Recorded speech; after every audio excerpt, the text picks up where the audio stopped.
जय श्री राधे। हम कहते हैं कि भगवान दिखाई नहीं देते। अरे भैया, जब कोई दिखाई नहीं देता उस समय केवल और केवल भगवान ही तो दिखाई देते हैं। जब चारों तरफ से निराशा छा जाती है, कहते हैं आशा की एक भी किरण दिखाई नहीं देती है, उस समय हमारे हृदय में एक शक्ति काम कर रही होती है, जिसे कहते हैं प्रार्थना की शक्ति, जो हृदय की गहराइयों से उठती है। जब हमारे दोनों हाथ ऊपर की ओर उठे हुए होते हैं और आँखों से अश्रु निकल रहे होते हैं, उस समय हम प्रार्थना कर रहे होते हैं, यह कह रहे होते हैं कि हे प्रभु, अब केवल और केवल तुम ही बचा सकते हो, हमारी नैया को पार आप ही लगा सकते हो। उसी समय कुछ ऐसा होता है जो असंभव सा लगता है। एक पति पत्नी अपनी बच्ची को डॉक्टर के पास लेकर के गए, हृदय विशेषज्ञ के पास लेकर के गए। पता चला कि उसकी आर्टिलरी पूरी तरह से ब्लॉक्ड हो गई थी।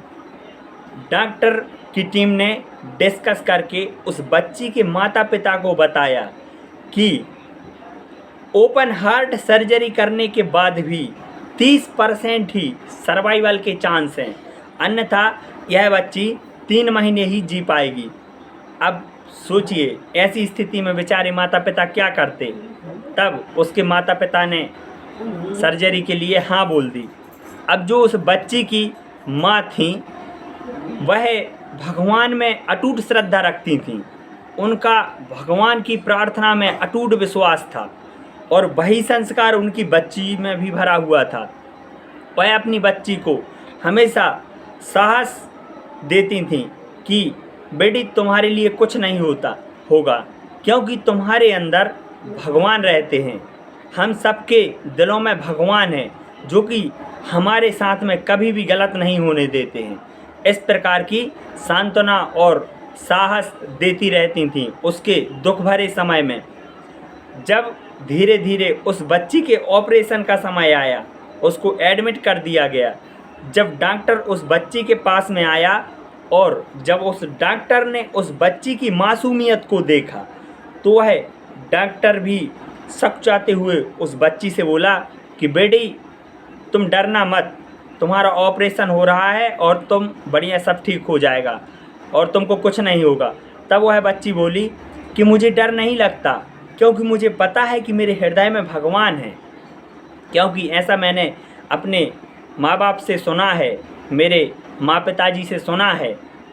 तब वह डॉक्टर ऑपरेशन करने लगता है। जब वह ऑपरेशन करने लगता है तो उसके दिलो दिमाग में बच्ची के द्वारा कही गई वही बात गूंजती रहती है। जब वह ऑपरेशन करता है और देखता है कि हार्ट में तो ब्लड की एक बूंद भी नहीं आ रही है, तब वह भगवान से अश्रुपूर्ण प्रार्थना करने लगता है कि हे प्रभु, मेरा सारा अनुभव इस बच्ची के जीवन को बचाने के लिए काम नहीं आया।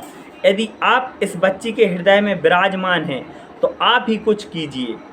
कहते हैं जैसे ही वह प्रार्थना करके फुर्सत हुआ, तभी एक ऐसा अचंभव सा हुआ कि अचानक उस बच्ची के हार्ट में ब्लड सप्लाई होने लगी। और जैसे ही ब्लड सप्लाई होने लगी, उसका जो ऑपरेशन था वह पूरी तरह से सक्सेसफुल हो गया। अब जब उस बच्ची के लिए होश आया, तब उस बच्ची ने उस डॉक्टर से पूछा कि आपने भगवान देखे हैं, भगवान कैसे थे। तब उस डॉक्टर ने बताया कि बेटी, भगवान को देखा नहीं जा सकता, भगवान को महसूस किया जा सकता है।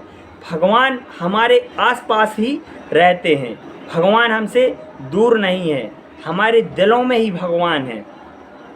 कहते हैं मंजिल पर पहुंचकर मंजिल को ढूंढते हैं, मंजिल पर पहुंचकर मंजिल को ढूंढते हैं, एक ऐसी बदनसीबी कि हम खुद को ढूंढते हैं। तो आज देखिए, उस डॉक्टर ने अपनी तरह से पूरी तरह ऑपरेशन अनसक्सेसफुल मान लिया था, लेकिन भगवान की कृपा देखिए कि उस बच्ची का भगवान में इतना अटूट विश्वास होने के बाद भगवान ने उस बच्ची की रक्षा की।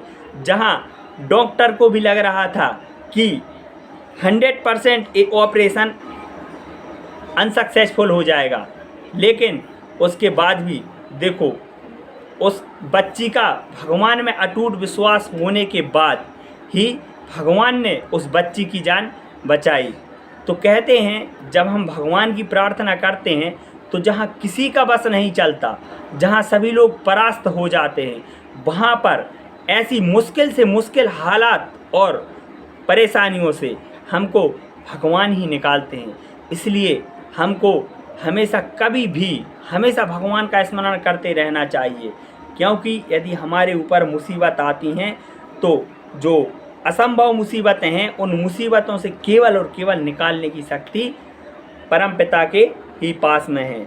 इसलिए सभी लोग भगवान का स्मरण करते रहिए और हम कहना चाहेंगे कि ऊपर वाले के आशीर्वाद से और अपनी सच्ची लगन और मेहनत के साथ, अपनों के प्यार के साथ कर दिखाओ कुछ ऐसा कि दुनिया करना चाहे आपके जैसा। राधे राधे।